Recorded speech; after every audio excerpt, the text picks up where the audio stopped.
But if they were created together, what about the fossil records? Like some animals were created, or some organisms were created 1.5 million years ago, others 50 million years ago. Okay. How is the fossil record for that here? Okay. And my third question is actually, I, as a teacher, try to, talk about Islam whenever I get a chance in my classroom. Will I be considered a da'i that way? Will I be considered as a person who is bringing people or advising people towards righteousness, as Dr. Zakir constantly keeps talking to us about Surah Asr, that is a yardstick of somebody who's being accepted in Islam. Okay. Somebody who follows righteousness and calls people to righteousness and patience. Okay. So as a teacher, I'm in my class because I do not get enough time to move around and talk to people and exhort people or call people towards Islam. But in my classroom, if I talk about Islam and talk about Allah, will I be considered as a da'i? Okay. And fourthly, I just have a request to Dr. Zakir Naik. Can we have something like Ask Huda in Peace TV? I watch both the channels constantly, but on sometime, when Huda, he is not showing Ask Huda, is not coming on a day, I miss it a lot here. Can we have something on Peace TV for that? Okay. Thanks a lot for the patience. Jazakallah khair, brother Muhammad there from UAE, and Sister Latifa as well from the UAE. Assalamu alaikum, sister. You're live and Ask Huda. Your questions, please. Assalamu alaikum wa rahmatullah. Wa alaikum salam. How are you, scholars? Alhamdulillah wa shukr. I'm really happy to see my favorite scholars live at Huda.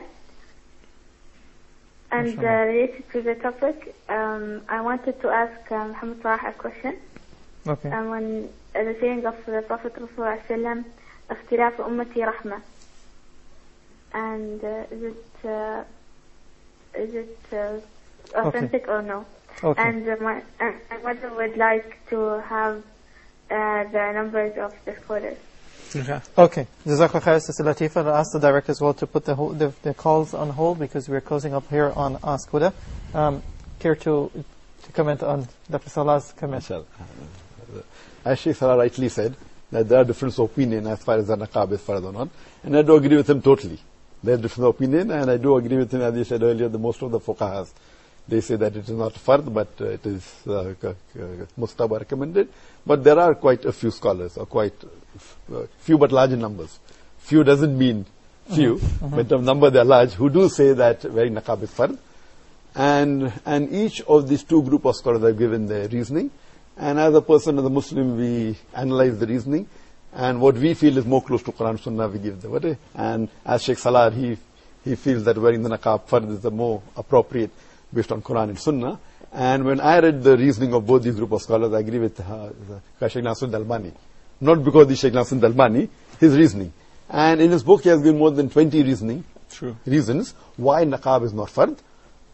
I myself could refute many of them, which I don't think it is correct. That it is, because I'm a debater. So whenever I give answer, I punch holes in my own answer. Out of them, there are at least 7, which I feel are irrefutable. And if you go to my website, I've given those 7 reasons, which is irrefutable, as far as I think that niqab is not fard.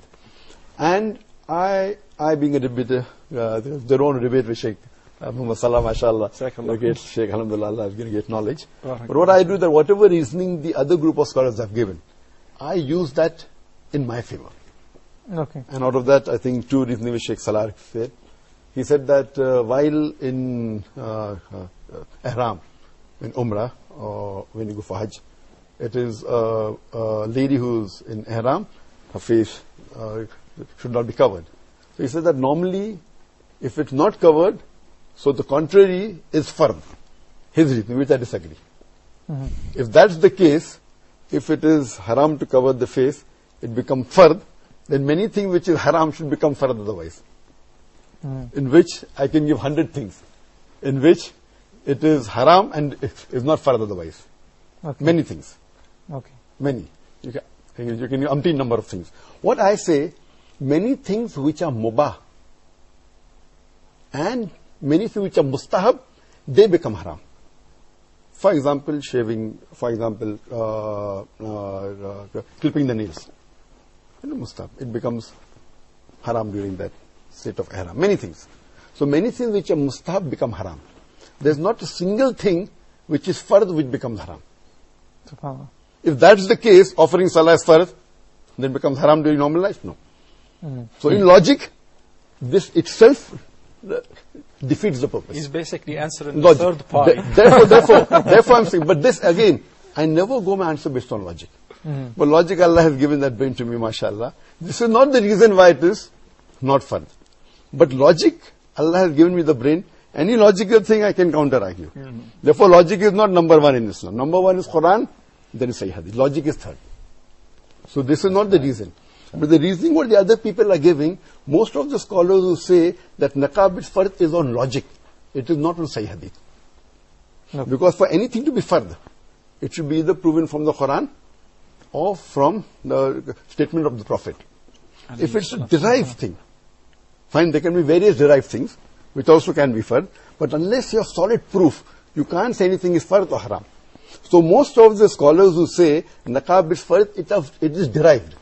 And in derived, you can turn the tables over. So if you say, therefore I say, that if niqab, if showing the face is fard,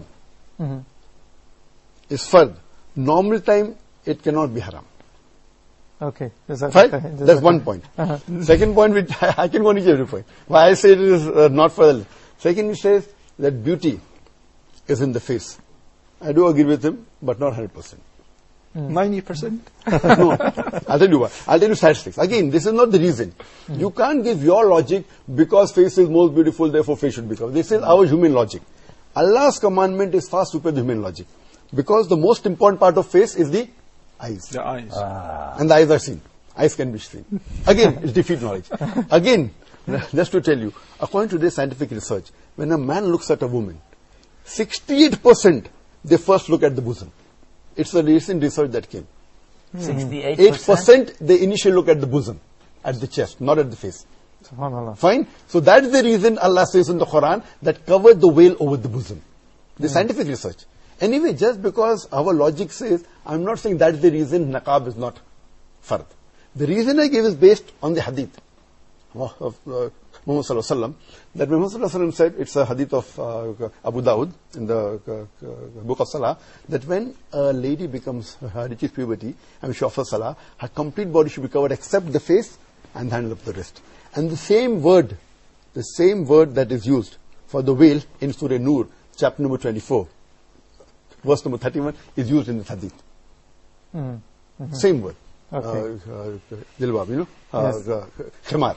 Okay. No scholar today ever says that when you offer salah, your face should be covered. No scholar that I know of. It's Right? not permissible to cover the face Sorry? in the salah. It is not permissible to cover the Correct. face in the So again, the same word which is in Arabic in the hadith of Abu Dawud, Sahih Hadith Muhammad Sallallahu Alaihi Wasallam, is used in the Quran. So Surah Nur, chapter 24, verse number 31, the word khimar does not mean covering the face. Again, going to jilbab al-hinna, it's a verse of Surah Azab, chapter 33, verse number 55, that the jilbab, when it says over, it can be done various ways. Okay. It says close to the body, not on the face. So based on this, Zakir. I agree more with the He told argument. me he's a debater, but the hadith is a weak hadith. Okay. Hadith Asma. Of Whenever a woman grows the age of that puberty, classified Sahih by Albani. Sheikh Albani has classified it Sahih. we'll verify that, inshallah. Sheikh Albani said Inshallah, Sahih. inshallah, we have a lot of time after the show. Unfortunately, we're out of time. Anyway, I mean, there are different opinions. I'm not sure. Jazakallah khair, Dr. Zakir, for finding the time to be on Ask Huda. And of course, Sheikh Yusuf Estes, it's always a pleasure having you on our program here on Huda TV. Dr. Muhammad Salah, it's always a pleasure to be with you here Pleasure is on mine. Ask Huda. Just if you have any questions for any one of the sheikhs or for Ask Huda, you can send us an email at ask@huda.tv. And don't forget, you can support us at support@huda.tv. Until next time, Assalamu alaikum wa rahmatullahi wa barakatuh. If my love is attached to thee, then from sins I will be free. Each time my heart will beat, your name will resound with heat. Allah is my heart's speech, your mercy is what I beseech. Keep in my heart your remembrance, and in your deen allow me to advance. Help me in my quest, permit me to pass the ultimate test. Help me in my quest, permit me to pass the ultimate test. Help me in my quest, permit me to pass the ultimate test. Help me in my quest, permit me to pass as the ultimate.